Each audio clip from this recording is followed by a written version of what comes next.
Hacé como Petro y Cairo. Si de cortina se trata, elegí Cortifaz y modernizate. 0800 2678. Queso rallado artesano, recomendado por Sergio Puglia en todas sus comidas. El queso se llama artesano.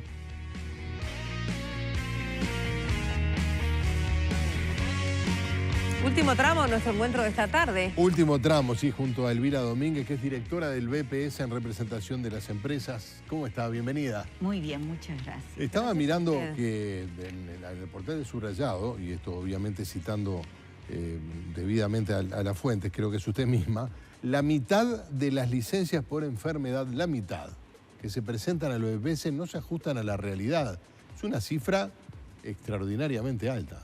Este es un número al que llegamos por un estudio que realizó el contador Sayagués y que confirmó lo que nosotros más o menos teníamos como estimaciones. Lamentablemente es un problema serio que impacta en la organización de las empresas, en la organización del trabajo. Antes de venir aquí hoy recibí una empresa con un problema gigantesco, una gran empresa uruguaya con un problema enorme por este tema. ¿Por ausentismo? Ausentismo corto, se utiliza el certificado por cualquier motivo y eso hace muy difícil poder planificar el trabajo, sobre todo en las industrias.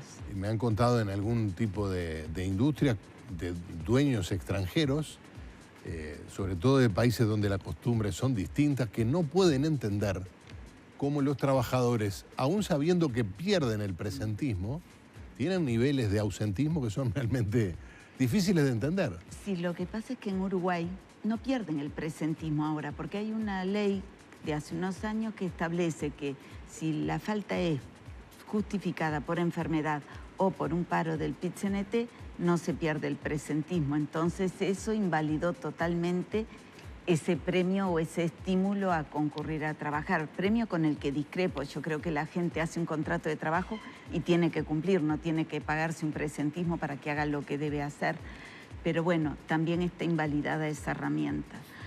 Pero el caso es Claro, me refería a personal que no está con licencia por enfermedad. Simplemente falta, aún perdiendo el jornal y el presentismo. Sí, y empresas muy importantes. Una vez concurrí al Ministerio de Industria con un empresario extranjero de esos países donde no tienen estos hábitos, que parece que cuando se instalaron en Uruguay tenían previsto instalar 3 plantas. Tenían 2. Cuando, bueno, viviendo esta situación, decidieron ponerla en otro país. Cuando el ministro le pregunta, ¿y cuándo van a poner la próxima planta? Ya la pusimos en Perú. Y la próxima la vamos a poner en Paraguay. Y le mostraba las gráficas de la productividad en Uruguay y la verdad que asustaba. Esto no tiene nada que ver, no necesariamente ni con impuestos, ni con los costos de producir en Uruguay, eso es otro tema.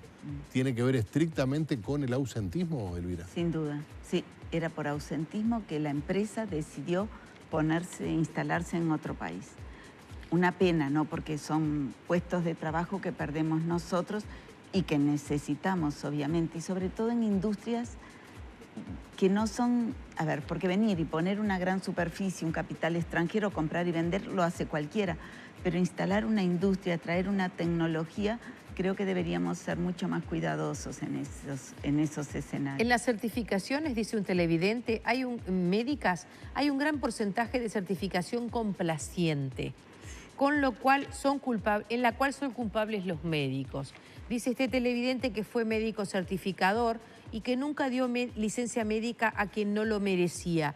Yo trabajé 40 años y tuve solo 4 meses de licencia médica en mi vida laboral. Más allá de esta historia personal, esta mirada, ¿qué valoración hace ustedes de la certificación? Si hay un 50%, como veíamos recién, seguramente haya cierta complacencia, ¿verdad? Es que es multifactorial. Multifactorial. Desde que somos un tanto permisivos, el cambio que hicimos en el año 2009 en el sistema, con la mejor de las intenciones, porque lo que dijimos fue, cuando una persona realmente está enferma, no puede tener un proceso que sea tan largo y complejo que termine no cobrando y no haciendo el trámite. Ahora, lo que no tuvimos en cuenta y nosotros lo advertimos es que nuestra psicología es muy especial y en realidad echa la ley, echa la trampa. Ahora esto se ha utilizado con otros fines. Con respecto a lo que dice esta persona, hay una parte, hay médicos que son complacientes, no son la mayoría. Hay médicos que desconocen realmente que cuando hacen un certificado están generando un hecho administrativo con consecuencias económicas. Pero acá tenemos una buena noticia.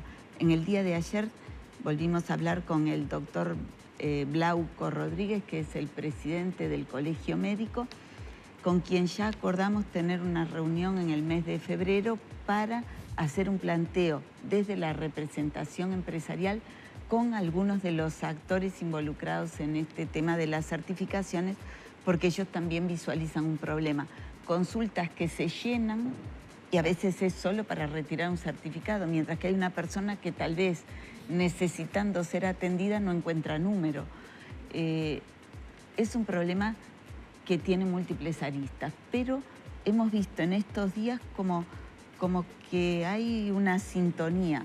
También nos llamaron un gerente de una mutualista de Uruguay, de acá de Montevideo, perdón, que nos planteaba, ¿por qué si el certificado al dorso dice que tiene que ser presentado en 48 horas, ustedes como BPS aceptan que tenga una fecha anterior?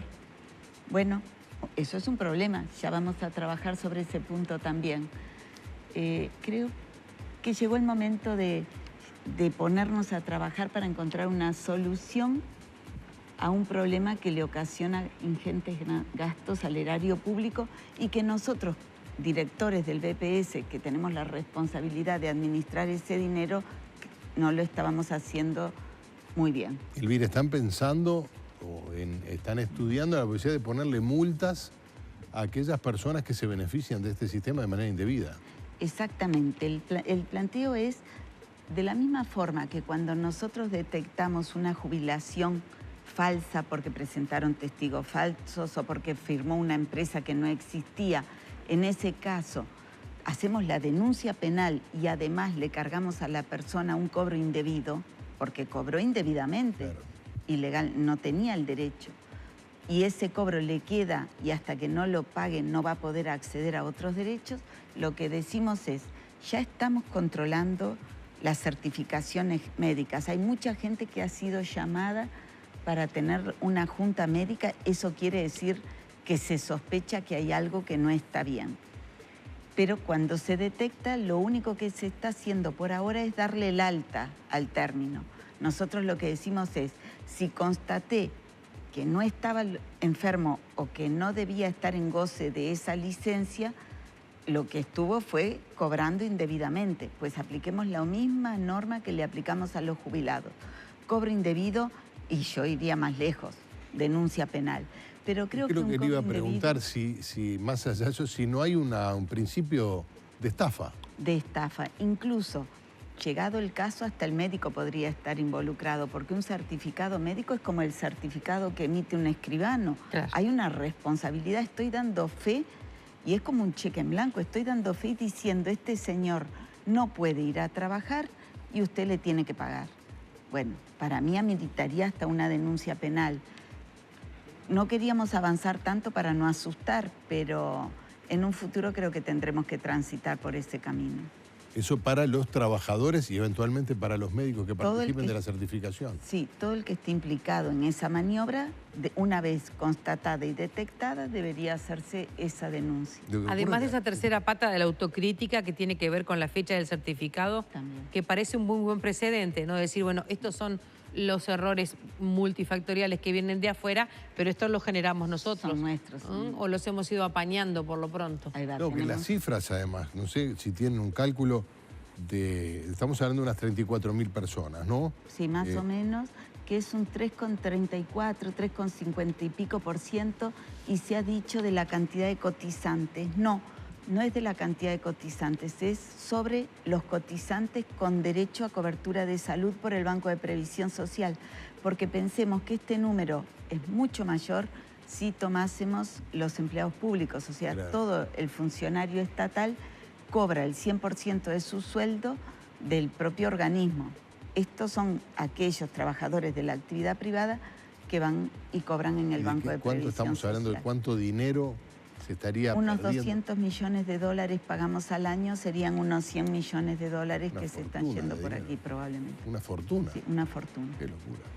Un fortunón, si me lo Sí, permite, en un términos fortunón, burgueles. claro, ¿Qué le claro. parece? Sí, Volvemos sí. en instantes, déjennos hacer una pausa. Tenemos muchos mensajes de ustedes. Estamos con Elvira Domínguez. Nuestra invitada es directora del Banco de Previsión Social, del BPS. Está allí en representación de las empresas y estamos hablando de entonces esta situación de diagnóstico y sus posibles soluciones, ya asumiendo inclusive medidas en curso.